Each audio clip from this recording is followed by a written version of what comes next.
Saksak na ha. On natin. Yun.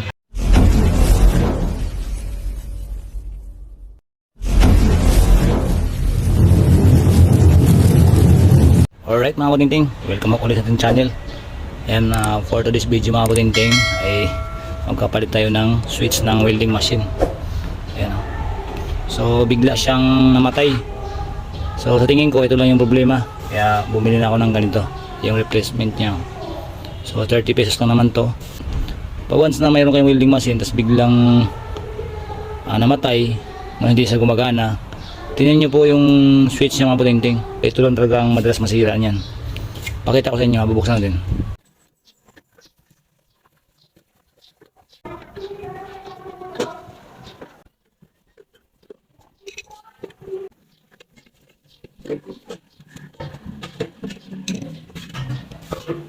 Alright mga putingting, ayan na.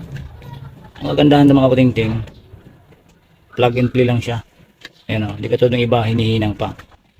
Pag mayroon siyang mga socket dito, pupunutin mo lang, sasalpak mo lang to. So yung linya ng putingting, pag ganito, so dito siya magkatapat yung supply niya. Hugutin lang natin sa isa. Ayan. Tapos yung load niya, ayan. Ganun lang siya pag remove mga putingting. Tapos ito, mayroon siyang parang bumuka dito. Ipisilin mo lang. Yan. Tapos idiin mo palabas. Yan. Ano. Tanggal na. So ngayon, ang ating ipinalit ay ito. Yung may ilaw-ilaw din. So sa mga merong welding machine mga putingting, ito madalas talaga masira. So pag nagluloko, minsan pinapatay nyo, ayaw mamatay. Minsan naman ino-on nyo, ayaw mag-on. Ito yung madalas na masira. Basta nagluloko na siya. Pag ino-on mo, na-on siya, pero ayaw nang mamatay. So ganun yun, ito yung may problema, yung switch niya. So ayan, mayroon naman siyang guide dito, on off. So ang paglagay mo, kailangan yung 0 nandito sa off. Ganyan. So same procedure pa rin, diin mo lang kasi mayroon naman siyang gitla dito. Yan o.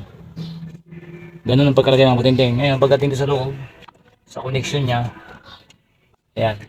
So, ito, magkakonekta. Saka ito, magkakonekta. So, dito yung ating supply.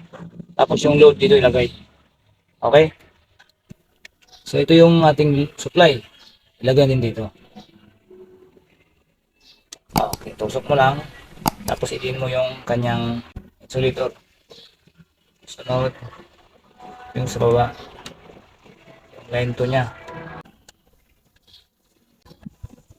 Ngayon yung load dito yung load nya dito sa kabila para ma-cut nga siya. Yan.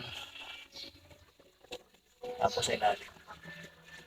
Ito na kasimple mga putingting. Pagpalit niyan, hindi mo na kailangan na yan. So testing natin. Saksak na, on natin. Yun. Mga putingting oh, gumana na.